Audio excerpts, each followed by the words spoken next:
Before being brought to life in the Dex Legacy audio drama and trilogy of novels, the planet SP714 existed solely within the mind of one person. For years, Varian, Isra, Ren, Nathaniel, Osa, Devik, Tristan, and the wider cohort of characters chattered away in the back of her mind. Then, one day, one key element in one relationship fell into place, and the complete story emerged. Now, in the midst of writing Season 2, producer Chris Gregory talks to the writer herself, Emily Inkpen, about building the world and the process of bringing it to life in her novels and the audio drama.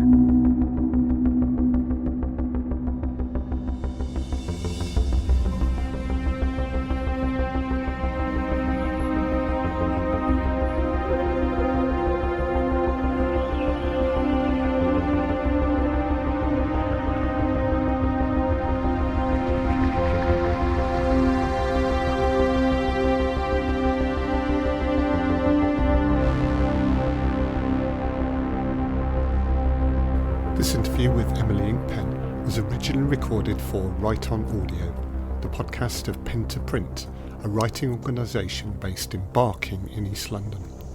If you enjoy listening to interviews with writers, getting tips and advice from novelists, playwrights and poets, or just hearing high quality work from other writers, please give the podcast a listen. It's produced by me, Chris Gregory, for Alternative Stories, and presented by Tiffany Clare, who plays Valentina Vardy in the Dex Legacy. You can listen and subscribe by searching Pen to Print in your favourite podcast app. We'll post a link in the show notes for this podcast. Write On Audio, the podcast for writers and all who are interested in books, literature and the printed word. The theme for Write On this month is Worlds Apart. And with this in mind, we're chatting with sci-fi novelist and audio dramatist Emily Inkpen. Emily, welcome to Write On Audio. Thank you very much. Am I right in thinking that you're a novelist primarily, but you've turned your hand to audio drama more recently? Yes, that's exactly right. I started out writing the novels, and then I was offered the opportunity to write audio drama by Alternative Stories, which was really exciting. And as a massive fan of audio drama, it was a bit of a no-brainer, really. So, yeah, definitely. And probably also important to point out for listeners that the audio drama is the same world, the same characters as your trilogy of novels. Is that right? Yeah, it's a prequel. So the novel starts 11 years after the audio drama begins. So it's the same characters, but they're just younger. The novels are told from the perspective of three main characters who are in their 26 and 27. And the audio drama follows those same characters plus a couple of others when they're 15 and 16. Yeah. Excellent. Well, we'll talk a bit more about the way you had to kind of vary your writing techniques to go from writing prose to writing scripted drama shortly. But let's think a little bit more about the world of your novels. So they're set on Seed Planet SP714. Do you describe them as political sci-fi or military sci-fi, or? I sort of say dark political sci-fi, but there's a heavy military influence in there, or a heavy military presence in there, because the country in which the action takes place is actually their main export is military services. So everything they do is centered upon creating weapons and hardware and defense systems, and also military armies and personnel that they can then rent out or sell worldwide. And that's how they fund their country, really. That's so it's a heavily military story, but it's also heavily political because, of course, when you've got people who are renting themselves out in war-torn areas, the politics of what starts war and ends war and the stakes involved are very important in the story. It's like, where are we going to be deployed next? Who is going to be waging war next on somebody else? And where are we likely to fall in that? Who are we pitching to in terms of our hardware? Who are we selling to? Are we selling to both sides? Because they can do that. So some of the themes that we explore are the growth of corporations becoming more and more powerful, which is very much something we see in our own world, but also some of those military themes. And particularly one of the themes is the super soldier, the concept of a modified soldier. So could you say a little bit about that, please, Emily? yeah, sure. So Dex Industries is, it's the story is called the Dex Legacy, and it's centered upon a person called Nathaniel Dex, who's a weapons manufacturer, founded the company Dex Industries and moved them to a island that he then called Dex Island. There's a theme here, Dex Island, and then declared Dex Island a country himself as president. And then basically that removed him from any complications in terms of rights, human rights laws, things that he had to abide by. And that instantly gives him free rein on moral grounds. And part of this, Dex Industries sort of branched into human weapons. They were already big on sort of biological weapons, as in, illnesses that would take people out and, all of those. But they decided to work on human weapons, creating the ultimate human soldier. That's what the three main characters, the kids in the story, are.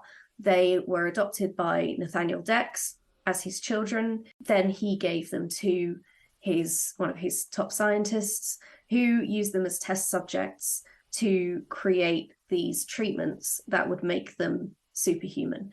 They are basically the primary patient, the primary experimentation, like they are the primary test subjects. And it's not, I kind of object to this sort of fun way of looking at super soldiers. So like the Captain America style super soldier, where you put them in a glorified fridge and inject them with something, and then 5 minutes later they come out and they're able to attack Nazis. That's not what is like in any way what this is. I mean, what I'm looking at is the minds behind the experiments, what drives people to, in essence, improve upon the human design, and what lengths they're prepared to go to in order to make that happen, and the inhumanity behind that process and what they're prepared to do. I mean, basically, the human subjects, the kids in the story, are not human to the people who are experimenting on them at all. They're not considered human beings. And I always find it quite fascinating in superhero movies when they produce a serum that has come from nowhere. And this serum magically gives them all of these abilities. And at no point does anyone touch on, well, how did the serum come about? And what was the process of creating that? And how did they know that it would actually work? Because at some point, there's always a villain who took this serum too early. And everything went wrong, and then they went wrong, and it was a big problem that the one who then waited until it was the right time and took it at the right time has to put right. And I find this, and nobody really examines that. It's like the people who took the serum too early and didn't make it, or ended up suffering. And that's basically what the kids are. They are forced into these rounds and rounds of experimentation, taking this stuff, suffering the consequences. Things go wrong, they have horrible side effects, they recover, they're constantly pulled apart. It's a messy process. We're not, or you're not, sugarcoating this at all. It is gritty, it's intense. And do you see that this is a direction that mankind in our world is actually moving in? And is that why you wanted to sort of depict this world in the way that you have? Yes, absolutely. I, for a long time, for years, I was a medical writer for Big Pharma. And I can say with absolute certainty that the most sci-fi thing in our world right now is medicine, and the treatments for very specific diseases and things that would have meant just early death for people like a few years ago. And now there's amazing treatments that are so specific that it's actually mind-blowing what they can do. And people who have basically got like robotic elements in their bodies that allow them to live now in ways like people with heart valves and stuff like. And these things are incredibly sophisticated at this point. They are mechanical, they are, digital. People with apps attached to, their sensors in their bodies that are going to tell them when levels of something are too high or too low, and then that's when they need to take their medications.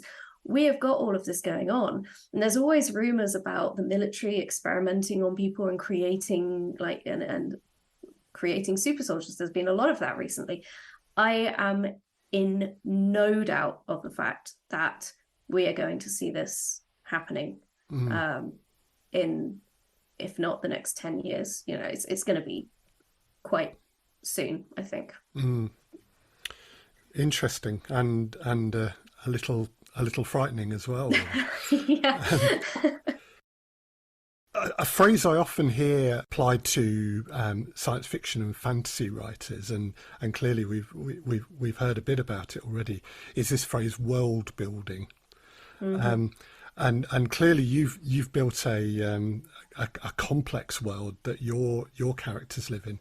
But can you tell us a little bit about what writers mean by that phrase world building, please? World building is basically setting the stage. So the action plays out, you've got your characters, but the world is what supports them. And I would say also it's the world that gives the context, your characters context. So where your characters come from is incredibly important. And, if you've got somebody who, we all know people, people are very attached to where they come from. If you say to somebody who's from Yorkshire will be very proud of the fact that they are from Yorkshire versus somebody who is from Devon, or somebody who's from Glasgow, somebody who is Scottish will have a very different identity, will identify with being Scottish versus somebody who is not. And in order to sort of get those nuances of character, to get the sort of get that kind of level of identity, you need to know the world, and you need to know how things are divided up. You need to know the history and the politics behind it. And I think that all of this feeds into your characters, where they are, what their motives are, how they're directed. It's all very well saying, okay, well, this country is at war with this country. Well, why? Is that a historical thing? Is that a rivalry that's just sprung up? Or is it something that is, has been beneath the surface for a long time? Has this happened before? Have they already divided? Is there, there's an awful lot of that needs to be got right. And it goes beyond the sort of minutiae of, this is a species of plant that grows on the highlands of some country called Terranesia or something. It's like, I think people world building gets a rap of being that granular. When it's actually rarely the case. Mostly world building is just knowing the world, the history, what's happened before.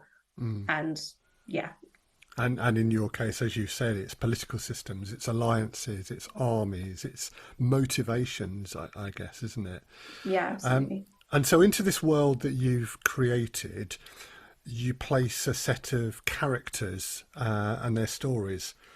So as a writer, what comes first for you? Is it the characters and stories, or is it the world, or is it simultaneous, really? Well, like I say, in terms of the world feeding into the character, and the character then being affected by the world that they're in and their place in it, I think that these things are simultaneous. And I think that for me, characters came first. But as I built the characters, the world also built. So I had to basically, okay, so we've got the three kids in the Dex Legacy, Varian, Isra, and Ren. They are all orphans, and they come from different countries. These countries fell during wars that happened in the past, and they were recovered from these countries as they fell.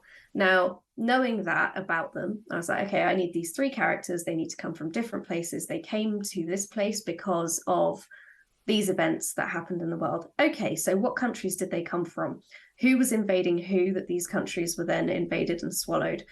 What sort of what then prompted those invasions, all of this. I think the main question here is why, why?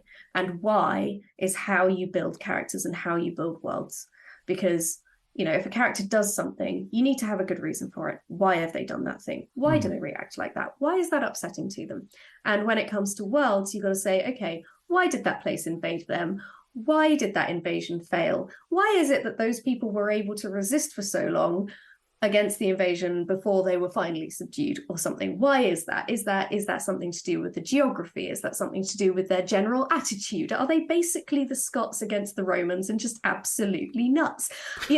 It's it's all sorts of questions like that, and to find the answers to all of those whys, you end up going down a rabbit hole. But the further down the rabbit hole you go, the more rich your characters, the more rich your world.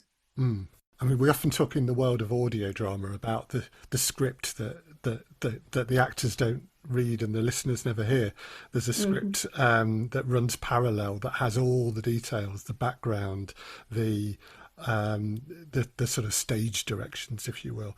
But so do you have pages and pages of notebooks with all of this stuff in, or is it like a database that you've created? Okay, so it's all in my head. And in terms of the audio drama, well, technically my database would be the novels that I wrote about the characters that happen 11 years later, but it's the same world. So that would be my database. I would say that when I was writing the novels, I was meticulous in taking notes. That actually is not the case. I really made a big error there, some would say. I have a scrappy spreadsheet where I've noted down names, but my goodness, when I say scrappy, it is definitely scrappy. There's bits of names all over the place where I know that it goes to, but if anyone looked at that spreadsheet, they wouldn't know where to start. And most of it is just literally in my head. I carry it all with me because SP714 is a real place to me. The cities are real places. The characters are all very real to me. So it's easy for me to say, okay, well, that would be something that character would do. Because they're a person in my head. I know them that well. So yeah, not that many notes apart from in my head, really. Which is quite impressive because, I mean, just in terms of, to give the listeners an idea of the size of the novels, they are chunky novels, and there's three of them. So it kind of possibly Lord of the Rings size trilogy, really, isn't it? It really is. Yeah. So that's a lot of stuff going on in your head, Emily. It is a busy place. Yes. and very very creative place. We've mentioned the audio drama, so let's have a little think about that now, because a whole new set of writing skills that you've had to learn, even though, as you say, it's the same characters in the same world, but the writing skills are very different. So what were your main impressions of the differences when you came to start script writing? Well, I mean, it's all dialogue. It doesn't have to be, actually. In audio drama, it can be sort of like patches of narration, and there's all sorts of forms you can play around with in audio drama. And back when I first started, I was playing around with those different forms, seeing what would work. And with the Dex Legacy, we have sort of landed on a very just straight into the scene, scripted, like almost like an audio movie. Nobody doing the narration as such. And I think what's interesting there is that, I mean, I can see the world in my head, but it's really exemplified how the action is between the characters, and how the characters interact is the most important thing. And I'm able to illustrate parts of what's happening in the world. Often an episode will start with Nathaniel Dex asking they have sort of like an AI robot, Auto, who is voiced by me, what are the latest headlines? And Auto will say, okay, from this country, these headlines, from that country, these headlines. And it's sort of gives context of what's happening in the world or what's important in a certain, and normally it will get to some kind of fatuous headline, like, you know, this chancellor has just married their third wife, and Nathaniel just cuts them off, like, you know, right, okay, that's enough of that. I don't need to I don't need to know about that. And you know, so it sort of adds color, because in this world, not only is there all the politics going on, but there is also the fatuous stuff that is going on all the time as well. And also those are nice Easter eggs, because those characters that I do the headlines for in the audio drama actually come back in the novels. So you can sort of, if you're reading the novels, you can be like, oh, I remember in the audio drama when he married her, there was a headline about that event. And you know, and that's always a real pleasure to do that. But yeah, the audio drama, in terms of it's very dialogue heavy, and it's interesting how listeners fill in the gaps. And they do that. I mean, with the sound design as well, that also sort of helps set the scene. But the number of people who have said to me when they've listened to the audio drama, it's like, it's such a rich introduction to your world. And I think, well, at no point does anyone say, oh, look, there's that flower flowering upon that hillock that is covered in blue grass because we are on an alien planet doing XYZ. And at no point have I done that, but people have got pictures in their heads of what these places look like. And I find that fascinating. I think that's one of the things about radio drama, isn't it? There's a story, and I don't know how true it is, that they experimented with putting the Archers onto the television, and when they put it in front of a test audience who were fans of the radio show, they said, Phil Archer doesn't look like that. That's not where the bull is in relation to the doctor's surgery, and they got this world in their heads, and you know, maybe that's that, you know, what listeners were thinking when they talked about your world. Yeah, absolutely. I think, and I love that, and it really makes the whole collaboration. It's not just a collaboration then between the writer and the producer and the actors. It's a collaboration with the listener as well, and you have to kind of, there's a lot of trust there. It's like it's putting just enough information out there through the speech and the dialogue for them to make the rest of the connections to create this vision in their minds. And it really works. People do it. They're good at it. Yeah. And quite a lot of them have listened, and all through the series, which is a good thing. It's a very good thing. Yes, indeed. Were you a fan of radio and radio drama before you started writing the Dex Legacy? Yes, absolutely. I was raised on the Hitchhiker's Guide to the Galaxy, which was, I mean, talking about creating visuals. The Hitchhiker's Guide was my first moment of seeing spaceships. And we say seeing in inverted commas because obviously I didn't, but I had clear pictures in my head of what these different types of spaceship were. And just through the different sort of the dialogue describing things and the sounds of them walking through different spaces and the sound of the doors opening and closing, you get a real sense of what these places look like. And so, yes, definitely a fan of audio as a medium for telling stories. And I kind of believe that audio is the home of sci-fi in many ways, because it lends itself to this sort of storytelling, like futuristic with the sound effects and everything. It's a wonderful medium for science fiction.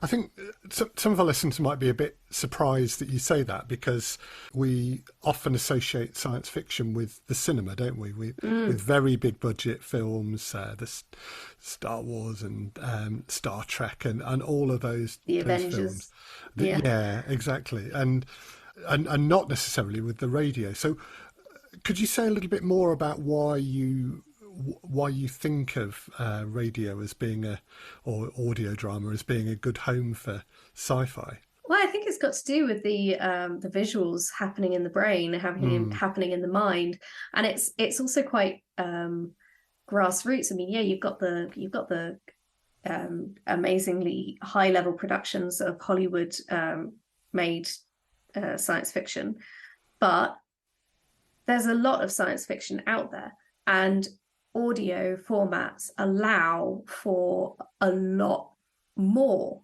to get out to people, if that makes sense. budgets in terms of movies and visuals can be quite prohibitive. I mean, hugely prohibitive. And if you've got a story to tell, audio is a fantastic way of doing it. And as I say, I mean, audiences are very capable of putting images together in their heads. You don't have to have all of this, you know, very impressive sort of visuals. Having said that, if Netflix or Amazon Prime or any of you are listening to this interview, by all means get in touch to do a televised or movie version of the Dex Legacy. I would absolutely love that. Well, I'm sure we all would, and it would be an amazing visual spectacle as well as, you know, just an astounding story. But yeah, I just realised what I was saying. I was thinking, oh no, okay, I maybe I should not sort of write off the visual media there quite so readily. Yes. I think it works well in both, really. Yeah.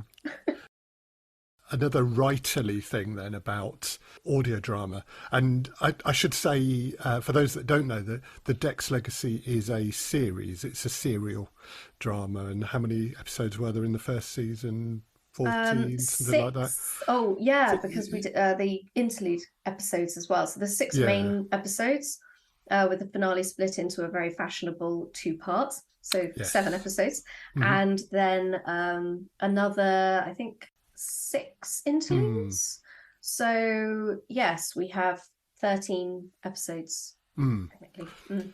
So that then is an episodic thing, and that's I guess also something that you as a writer need to learn. I mean, obviously you might have cliffhangers through your novel, but for an audio drama that's 20, 25 minutes, half an hour, something like that, you probably want to have a cliffhanger at the end of the episode. So how did you go about arranging the story into podcast-sized episodes? Well, I think that, the way I sort of approached each episode was that each episode was focused on an event, on a single event. And there are threads that carry throughout the series that sort of happen either side of this one single event. So normally a conversation would be happening about something going on that has carried through the episodes, and then this event will take over, and it will explore things about the characters or about a single character, and then it will give the other characters time to react to that event. And through those reactions, we will learn more about the characters. It will potentially have a knock-on effect in terms of what happens in the next episode. But each episode focuses on a single thing. That's what I try to sort of do with the episodes. With season 1, episode 1 was a standalone when I wrote it. And episode 2 was also kind of a standalone. And it wasn't until episode 3 that it looked like we were going to do a full series.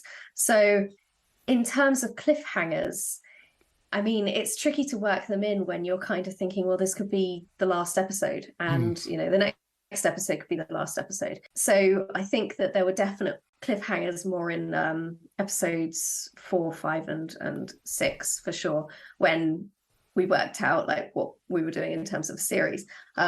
In season 2, which I'm currently working on, I have to work out what those cliffhangers are going to be for each episode.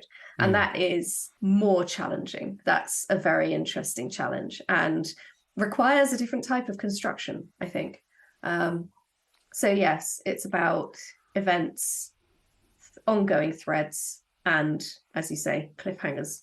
I suppose also given what you said about the novels and series 1, you're now constrained in 2 directions, aren't you? So you've got what happened in series 1 and what must happen at the start of the novel, and you're moving in time from one to the other. So you've got to make sure all those threads are neatly tied up and consistent as well, haven't you? Yes, absolutely. I think that it's a fun thing to do, writing the prequels, because there's lots of things that I mention in the books that are sort of happen in the past. And so these prequels can really home in on these things that happen to them, and, you know, shine light on them and show what they were doing to the characters in the actual moment. But then, yes, things it does mean that I don't necessarily have the creative freedom to go crazy, but I also or the know budget. or the budget. Yes, quite. Creative freedom or the budget to go crazy. It keeps it relatively contained. I know where I'm going, and in storytelling, that actually helps. To have a direction. And so it's a blessing and a curse, I would say.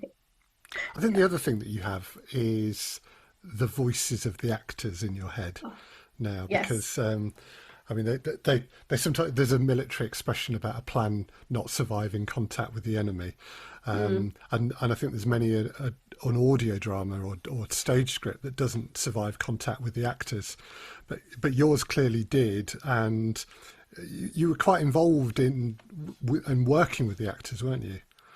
Yes, so our cast is absolutely amazing. Incredibly lucky with the talent. It's a big cast as well. I think in episode 5 got like 13 characters in it. It's a bit, crazy. But yes, because when we did episode 1, it was bigger. It was part of something bigger. I didn't want the actors to think that it was just a one-off episode of something that is never going to be connected to anything else. Because I've written the novels, it was very important for me to let them know that this was part of something a lot bigger. It's a beloved world with very round characters that need to be believable in the context of what's to come.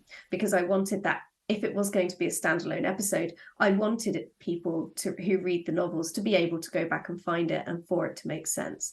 And so it was very important to me to give the actors context for the characters, what they've been through, who they are, how they relate to each other.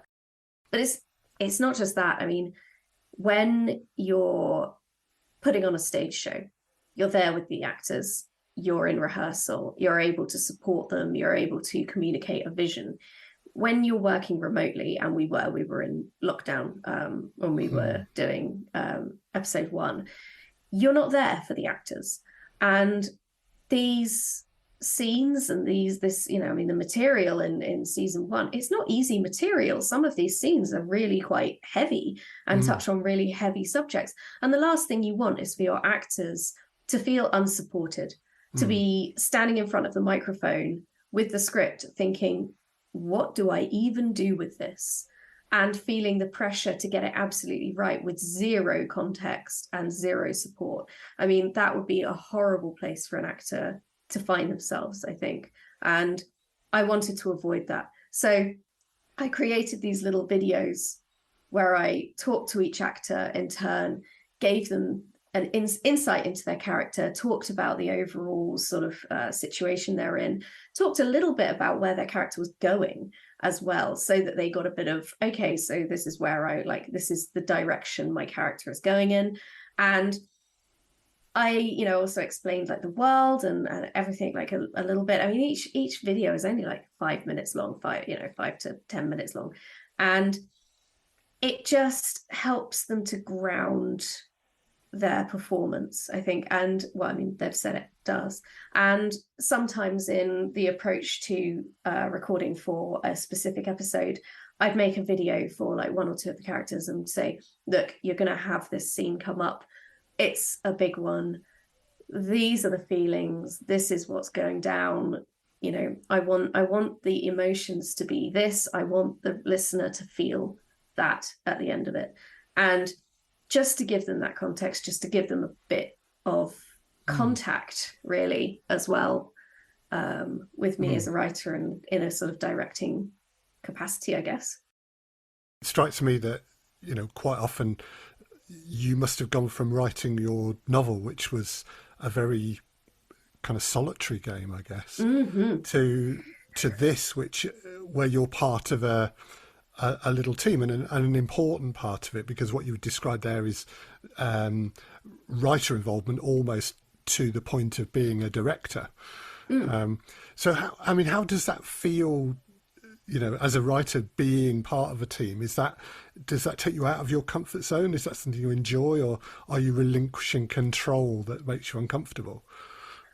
It's interesting because I really love it. And at the start, I wasn't really sure if I loved it. And when I was listening to into like the audition pieces, I really wasn't sure I loved it, because you're hearing actors repeating the lines that you've written over and over again, and nothing makes you question your skill as a writer than listening to your own words read back to you again and again by different voices. Nothing makes you call into question your your skill quite like that. But then magic happens, and one of the voices comes through, and it's like you're hearing the character for the first time outside your head. You know, it's like, that's them. And it's incredible. And it's like, oh my, wait, that's who they are. That's what they sound like. And there they are, they exist. And that, I think, was my moment of absolute love. And I think that happened, was it Osa, or was it Isra, Kelsey Griffin, or Annika Cordes? I think one of those. It might have been Kelsey, actually. Yeah. Yeah. I mean, I think there are so many characters, and I now read the novels with the actors' voices, because I've read the novels since we made the audio drama. So yes, which aren't out yet, by the way. They're not published. So no, but they will be soon, and we hope. And hopefully. Yeah, everyone must read them. Do you have any advice for writers, who may be writing short fiction or novels or poetry or whatever, wanting to get into either audio drama or audio fiction?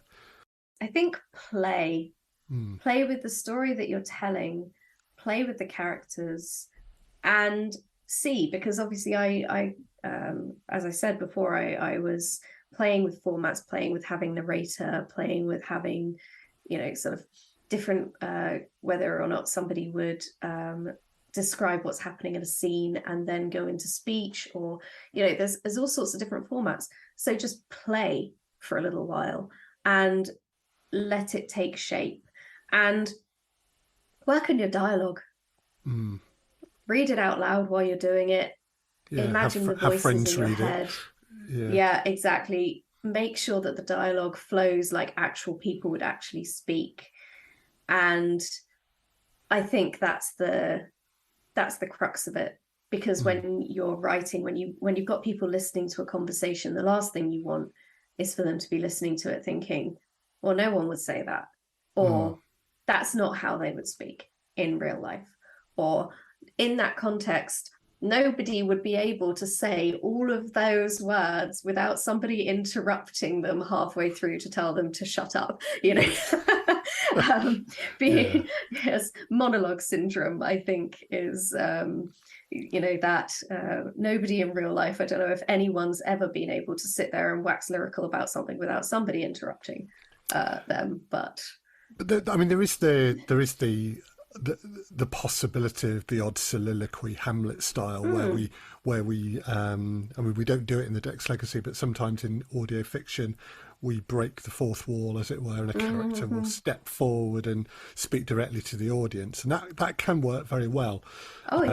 But it's, as you say, someone would normally in real life, someone will say shut up or cut across, won't they? Yeah, normally. I mean, I would say if you're going to do something like that, do it early and be consistent, I think, because if you only bring in a step forward, break the fourth wall in like episode 4 of 6, then it's sort of, nobody would be expecting it.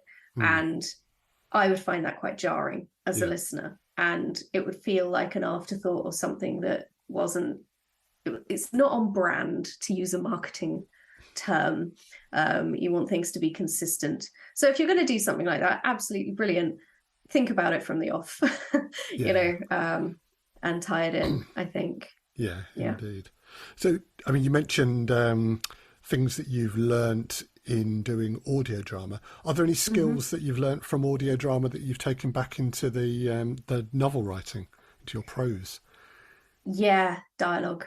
Yeah. I mean, my dialogue was always pretty strong, to the point that I was able to switch over to script writing relatively easily. But yes, I think that any kind of writing like that, it just strengthens everything really, and makes it, it's practice at the end of the day. You're practicing. All the words that you write are practice. And yeah, I think that, also little bits about the world that come up in the audio drama that don't necessarily come up in the books, and being then going back and tying them in, because as I mentioned, the books aren't actually published yet, so I can have a little play with that. Yes, exactly, and I can thread things into the books still, which is very pleasurable. So yeah, I think we should say a little bit for writers that are interested in getting into writing for audio or audio drama. What are the markets for writing of that sort? So I suppose I mean, right at the top we have BBC Radio, don't we? And if you want to submit to BBC Radio, the main tip is find out someone who is an independent supplier to BBC Radio, or find it and pitch to them, and they can then pitch to the BBC. But also out there now, there are people that are commissioning audio in the same way, I guess, that Netflix and Amazon started to make lots of their own original series. So people like Spotify and Audible are now commissioning original podcast dramas and other podcasts. Any others that we should mention, do you think, Emily? Specific studios? Yeah, I mean, Realm, for example, is one, isn't it? Realm, Q Code. Yeah. Q Code is another one. Yeah. So I think and possibly Apollo as well. Apollo are a newish podcast platform just for audio fiction, audio drama, and they are toying with funding new productions as well. So that's exciting. Yeah, it is. And I think the key message there is that where, even probably 10 years ago, the only game in town was BBC Radio. Now it has widened considerably. And there's also the kind of do-it-yourself or self-publishing approach that we've taken for the Dex Legacy is, you can just make your own podcast and you can publish it, can't you? Yeah, and there's a lot of exciting stuff going on there with that as well. As I said before, talking about the movie route or the audio route, there's a lot of grassroots sort of people coming up and creating this stuff, telling really interesting stories, and doing exciting things. And a real trend that I've certainly noticed is that filmmakers are really getting into the world of audio drama as well. So again, it seems surprising, I think, that people will be going in that direction, going from a medium where all our senses are available to us to one where one of our main ones isn't. So but that is starting to happen. So yeah, I think it must be to do with accessibility, because some people don't have time to sit down and watch episodes of something, but also people who are visually impaired, for instance, when you've got something that is literally designed to not be seen, you're not relying on visuals. So whereas in a TV show, there might be whole sections of silence while the visuals play out, in audio, it's never leaning on the visuals. So even if it's like an audio version of a series, which you've got more and more coming up, that's brilliant. That's invaluable to people who are visually impaired or are unable to, or people that are particularly busy. I mean, so you can listen. You can listen while you drive. You can listen while you cook. You can listen while you walk. And so, I think there are audiences that are discovering audio books, audio fiction, audio drama that perhaps never have before. So, Emily, finally, if any appetites have been whetted for the Dex Legacy, how can listeners find it and listen and find out a bit more about you? The Dex Legacy is on all podcast platforms, pretty much. Anything that you're listening through, search the Dex Legacy and it will come up. We've got the website, www.thedexlegacy.com, and you'll find direct links to various platforms there. You'll also find our shop. We have merch. We have We have bonus materials, we have interviews, maps. Maps are important. I always think things are infinitely improved by the presence of a map. So if you're a map person, the website is there. And you can find out a bit about me. You can follow me on Twitter at Emily Inkpen and on Instagram at Emily Inkpen. Everything is basically at Emily Inkpen. So if you want to do that, it's at the Dex Legacy as well. We have a Twitter, so you can follow there. And I think it's at the Dex Legacy 1 on Instagram. On Instagram, yes, indeed. Yes. That we're all there, very accessible. Google search in your favorite podcast app. Listen. Brilliant. Well, Emily Inkpen, thank you very much for joining us on Right On Audio, and we'll leave with a little excerpt from the Dex Legacy. So thank you very much for joining us today, Emily. Thank you for having me. Almost 1,500 years ago, our ancestors landed on this planet with technology we have never managed to replicate. We were sent here in giant seed ships, with more data than any one person could ever get through in a lifetime. 10,000 people and some animals were left with all this knowledge, except the plans for interstellar travel. So, they didn't want us going back. Why? I expect this planet had more tricks up its sleeve than they anticipated. We've been dragging ourselves forward until now, Tristan. This invention of Osa's, it surpasses everything they knew. I was told to create the most scientifically advanced weapon the world has ever seen. I did not sell it, and I did not detonate it. When Varian Isran Ren go into battle and kill a multitude, do you feel responsible? That's different. And how is that? It is not Devik's responsibility. Huh? So the spawn was not mine? Didn't you hear what I just said? The rebels are coming, Ren. Get ready. Lost Israel. She's been taken captive. I don't have much time. The electrical currents disabled her chip. We cannot track her. You mean to ask me if she's already dead? I don't know. We can end their lives at a push of a button, no matter where in the world they are, and they know it. A person should not have to live with that threat. Seconds count here, Varian. I know, but losing you as well would make this a very bad day. Have you thought about what they might be doing to her? I'm trying not to. Don't be stupid here and wait. We may have a serious problem. You think that if Ivza escapes the rebels and chooses to run from us, we won't be able to find her? That is exactly what I'm thinking. Find her, Ren. I will. So you really think countries will choose to hire Dex military in times of need rather than maintain their own military power constantly? And you believe you can keep Dex Island neutral? Yes. How? Because they will fear us. If all goes well, after today, they will all fear us.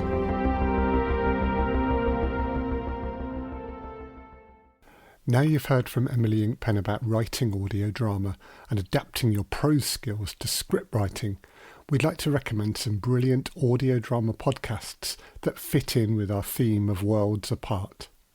These are science fiction dramas we think you might enjoy for their excellent writing. We'll post links to all of them in the show notes for this podcast. With the concept of super soldiers and the adaptation of human beings to fight future wars in mind, as mentioned by Emily in the Dex Legacy, our first recommendation is Broken Road, written by E.J. Kavunas, a dystopian, near-future sci-fi drama following the journey of a military veteran with obsolete military implants. Here's a trailer.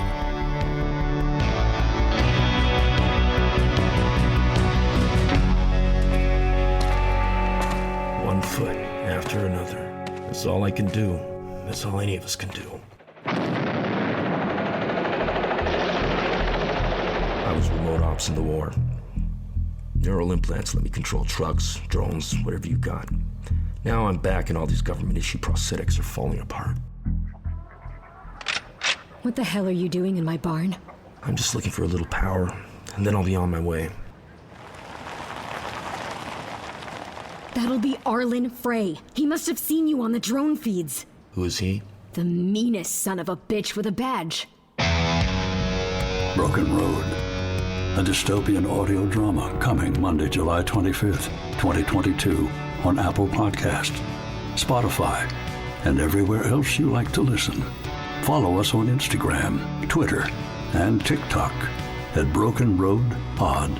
Learn more at www.recursor.tv/Broken Road.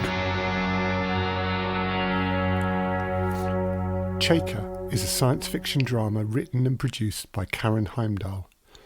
Its topics include drama, loss, isolation, and hope as a young woman navigates a post-apocalyptic future. The podcast is at the more thoughtful, reflective end of science fiction. Each episode includes a poem, for example, and the acting, sound design and production are exceptional. Here's a trailer for Cheka. This is Valen Solarin, engineering lead lunar mining, seeking urgent status update on, Earth. Cheka, a science fiction audio drama. Nothing has been heard from the Mars colony since before Earth went silent. Maybe they all died too, and all I will find is their bones. I could be the last human. I cannot stay. Trost? Cheka. Could you prepare the shuttle? Affirmative. Long or short range journey? Oh, long. Very long. Velkommen. I am Hygge. How may I have the pleasure of addressing you? It's Cheka. Cheka, Russian for seagull. Call sign of Russian cosmonaut Valentina Tereshkova, the first Earth woman in space. Yes, my mother gave me that name. Probably time you got to know some non-human people. Oh, you mean like you? Yes, I am a delightful acquaintance. Yes, I'm sure you are. You frightened her. She'll get over it. She has other things on her mind. Cheka, releasing 2022. For more information, please visit y2kpod.com/Cheka. That's CHAIKA. Repeat. Priority communication to Moonbase. Get back to me and tell me this is just a glitch, all right? Please. And finally, Red Valley is a British drama written by Jonathan Williams. Exploring the mysterious and secretive world of experimental science, including embryonic techniques for cryogenic preservation, the drama is set in the near future and features high-quality acting and production, mixing humour and a well-paced story with an intrigue that encourages you to binge listen all the episodes. Here's a clip from season 1 of Red Valley. Is that it? Is it on? Wait, hang on a second. Wait. Yep, it's on. Okay. Okay, go ahead. Wait, should we start this conversation again, or what? No, let's just carry on. This doesn't sound very formal to me. Well, it isn't formal. It's private. I thought that was the point. What? I want you to take this seriously, okay? I do. I am. I need you to. I promise you, I'm taking this seriously. Come on, you asked me to record it. I went and got your dictaphone. Go ahead, please. How much do you know about cryonic preservation? Cryonic preservation. The preservation of human beings at extreme low temperature. You mean like Walt Disney? I swear to God, if you say anything about Walt Disney's frozen fucking head, I'm hanging up this phone right now.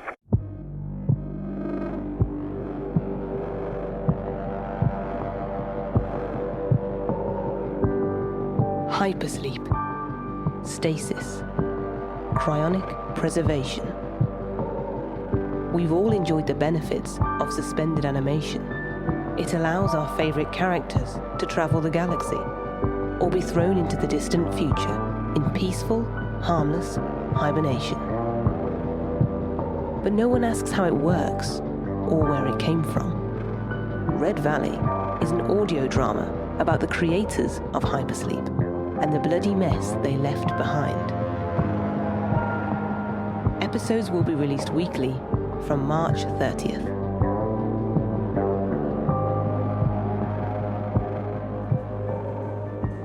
Thank you for listening to Write on Audio, presented by me, Tiffany Clare. Write on Audio is an alternative stories production for Pen to Print. The producer is Chris Gregory.